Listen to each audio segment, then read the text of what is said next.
আসন্ন লোকসভার সাধারণ নির্বাচনে এই পূর্ব ত্রিপুরা আসনে ইন্ডিয়া মঞ্চের সমর্থনে বামফ্রন্টের মনোনীত সিপিআইএম প্রার্থী শ্রীযুক্ত রাজেন্দ্র রিয়াংয়ের সমর্থনে আজকে আমাদের এই প্রচার সভার শ্রদ্ধেয় সভাপতি মঞ্চে আসীন আছেন ভারতীয় জাতীয় কংগ্রেসের ত্রিপুরা প্রদেশ কমিটির সদস্য তথা প্রাক্তন বিধায়ক শ্রী অশোক বৈদ্য মহোদয়, সিপিআইএমের রাজ্য কমিটির সদস্য এবং প্রাক্তন বিধায়ক শ্রী মনীন্দ্র দাস মহোদয় এবং আরো অন্যান্য নেতৃবৃন্দ, আর আপনারা যারা আমাদের বক্তব্য শুনছেন এই তেলিয়ামুড়া বাজারের সুদী ব্যবসায়ী, পথচারী এবং এখানকার সুনাগরিক বৃন্দ, যারা আমাদের এই গণতান্ত্রিক ব্যবস্থায় পবিত্র দায়িত্ব যারা পালন করবেন বা পালন করে এসছেন, আপনাদের সকলকে আমাদের প্রার্থী এবং আমার নিজের তরফ থেকেও ইন্ডিয়া মঞ্চের তরফ থেকেও অভিনন্দন এবং শুভেচ্ছা জ্ঞাপন করছি। বন্ধুগণ, সামনে 5 দফায় আমাদের দেশের অষ্টাদশ লোকসভা নির্বাচন হতে যাচ্ছে। প্রত্যেকটা নির্বাচনে গুরুত্বপূর্ণ, এই নির্বাচনও গুরুত্বপূর্ণ। নির্বাচনের মধ্য দিয়ে দেশের নির্বাচক মণ্ডলী আগামী 5 বছরের জন্য দেশের 140 কোটি মানুষের যারা ভাগ্য নিয়ন্ত্রণ করবেন, দেশের নির্মাণের দায়িত্ব নেবেন, তাদের বেছে নেবেন।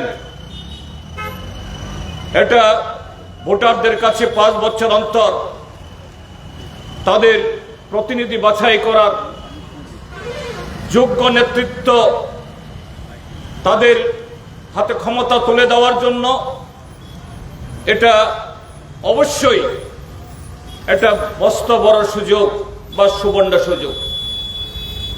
কিন্তু বন্ধুরা, এবারে নির্বাচন শুধু নতুন একটা সরকার তৈরি করার, তাদের পছন্দের প্রার্থীদেরকে নির্বাচিত করার সুযোগ, এটাকে ব্যবহারের একটা সময় না, তার চেয়েও বেশি গুরুত্বপূর্ণ এবার একটা রাষ্ট্রীয় বা সুনাগরিক দেশপ্রেমিক এদেশের সমস্ত অংশের মানুষের একটা পবিত্র দায়িত্ব হিসাবে আজকে এইবার উপনীত হয়েছে।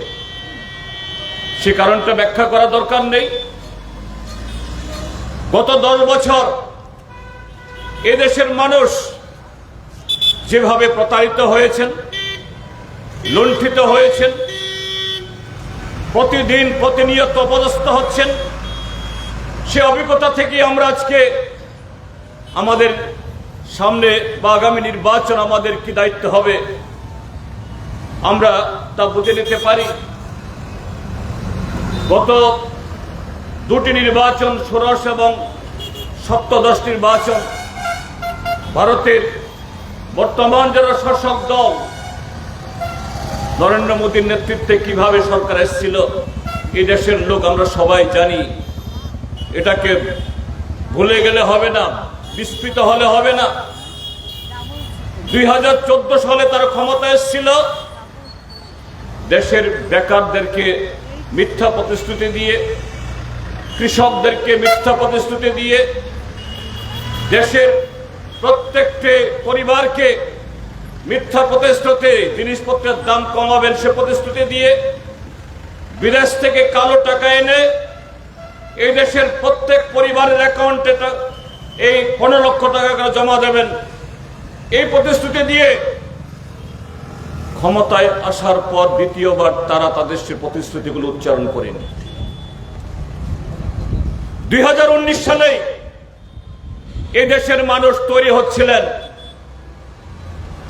নরেন্দ্র মোদী ভারতীয় জনতা পার্টি তাদের ক্ষমতা থেকে হটাতে, এবং নিশ্চিতভাবে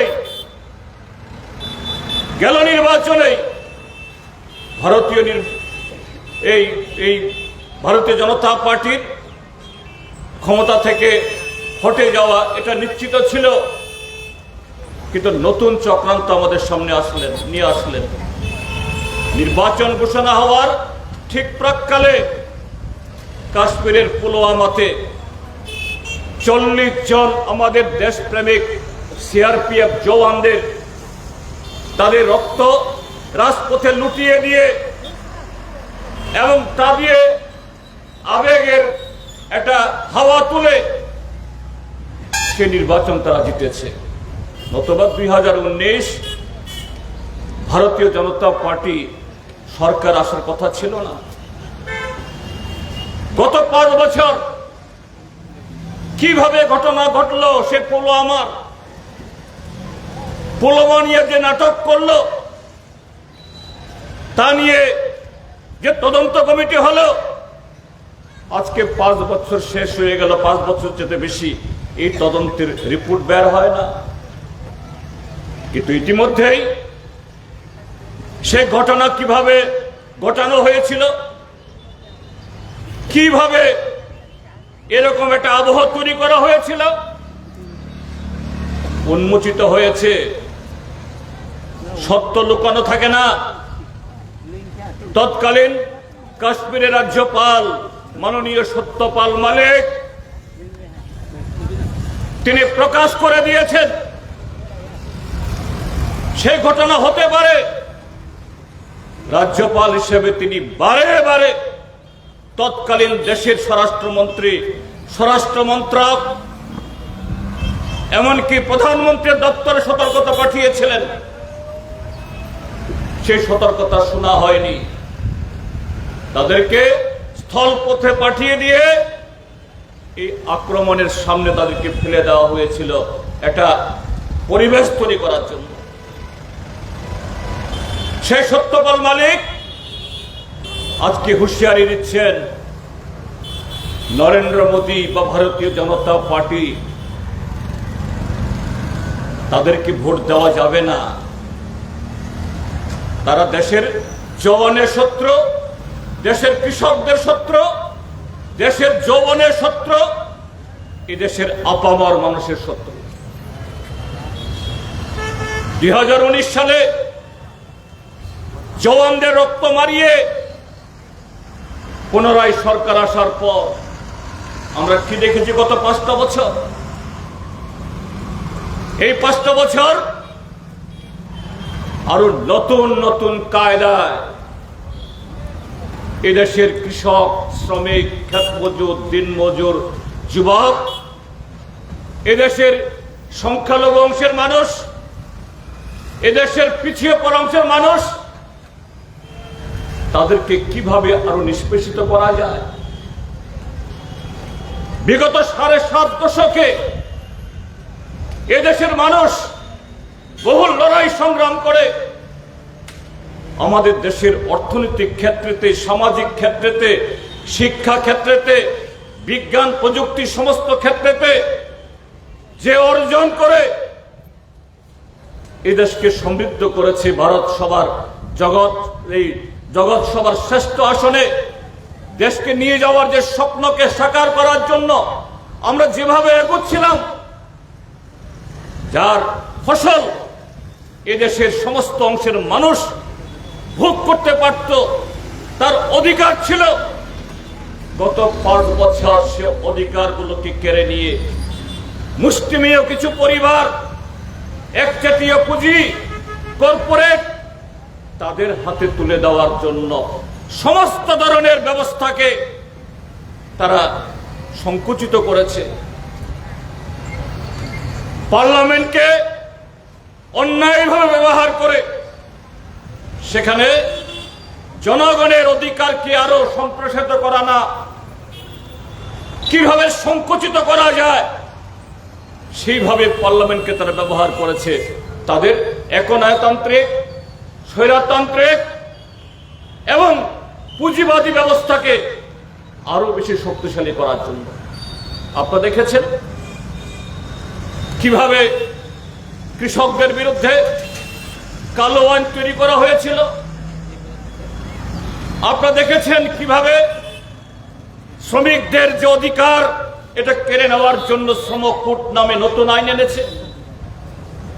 আপনারা দেখেছেন তার আগে 500,000 টাকার নোট বাতিলের নামে এবং তার মধ্য দিয়ে কালো টাকা উদ্ধার করে দেশের বিকাশের নামে কিভাবে শত শত মানুষকে ঠকিয়েছেন, অকালে মৃত্যুর দিকে ঠেলে দিয়েছেন।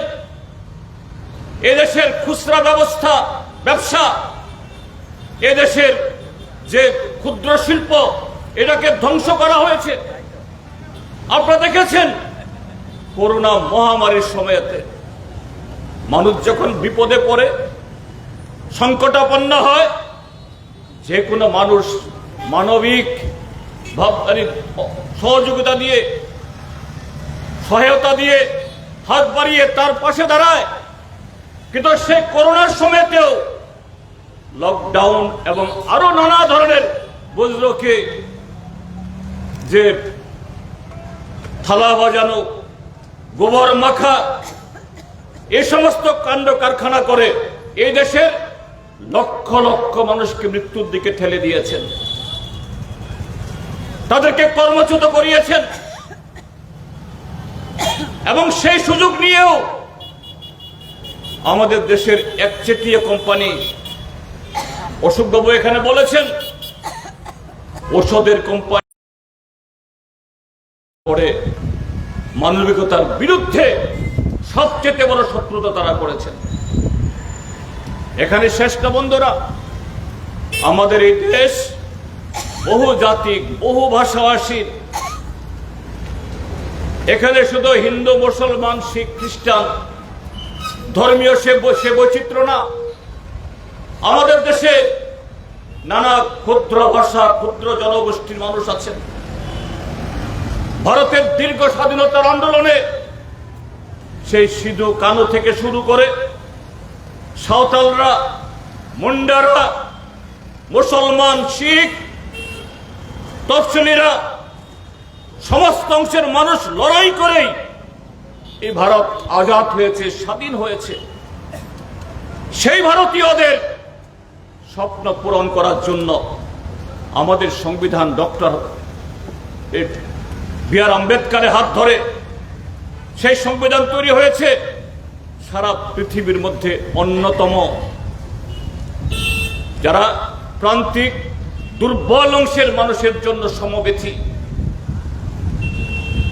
গত 10 বছরে সেই সংবিধানকেও কিভাবে সংখ্যালঘুদের আরো নির্মমভাবে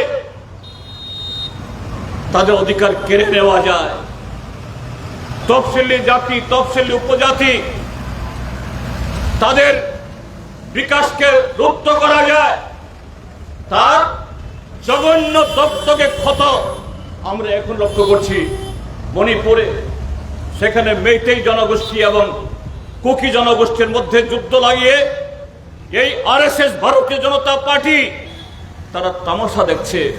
আজকে প্রায় 1 বছরের কাছাকাছি সময় হয়ে গেল মণিপুরের সে বিপর্যয়। আমাদের দেশের প্রধানমন্ত্রী তিনি সারা পৃথিবী ঘুরে বেড়ান।